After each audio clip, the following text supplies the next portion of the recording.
তেহরানের আকাশ তখন বারুদের গন্ধে ভারী। ২০২৬ সালের ফেব্রুয়ারির সেই শেষ রাতটি ছিল অন্যরকম। চারিদিকে শুধু সাইরেনের তীক্ষ্ণ শব্দ আর আকাশ কাঁপানো বোমার বিমানের গর্জন। কেউ জানত না যে সেই রাতেই আধুনিক মধ্যপ্রাচ্যের সবচাইতে রহস্যময় এক অধ্যায়ের চূড়ান্ত ইতি ঘটতে যাচ্ছে।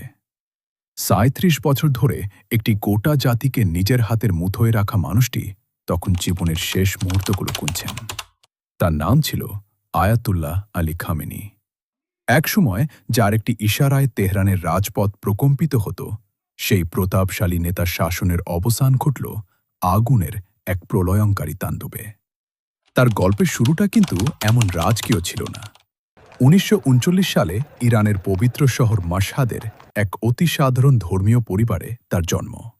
ছোটবেলা থেকেই ধর্মীয় শিক্ষার প্রতি তার ছিল এক অদ্ভুত টান।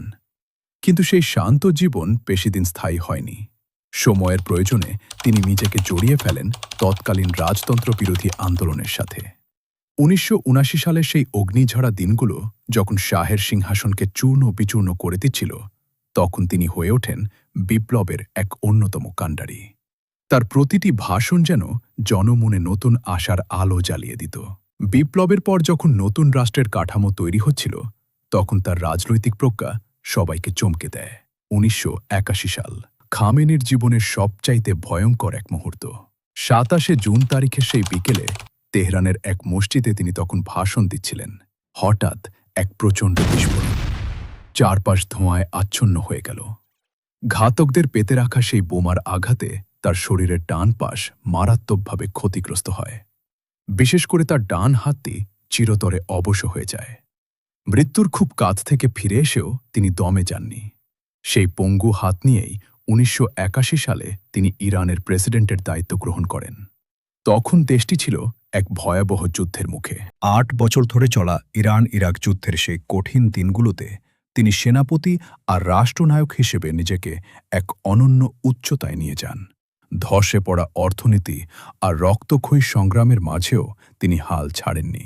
১৯৮৯ সালে যখন ইরানের প্রথম সর্বোচ্চ নেতার জীবনাবসান হল, তখন পুরো দেশের ভার এসে পড়ল খামেনির কাঁধে।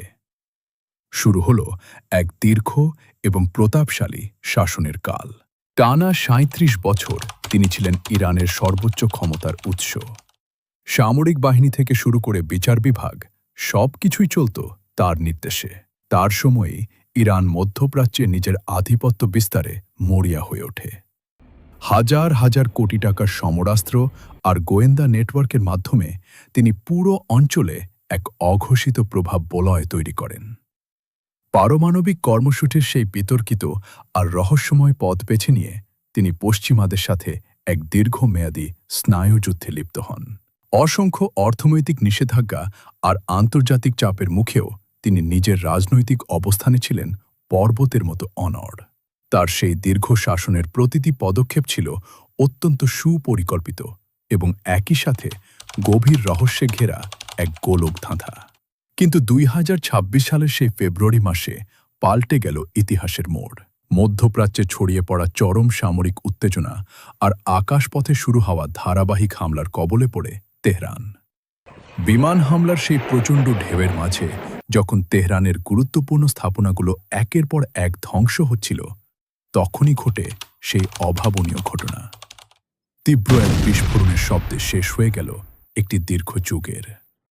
১৯৩৯ মাশহাদে শুরু হওয়া সেই যাত্রা ২০২৬ তেহরানের ধ্বংসস্তূপের মাঝে ইতি টানল। আধুনিক ইরানের ইতিহাসে সবচাইতে দীর্ঘকাল রাজত্ব করা এই নেতার প্রস্থান যেন এক বিশাল শূন্যতা তৈরি করল।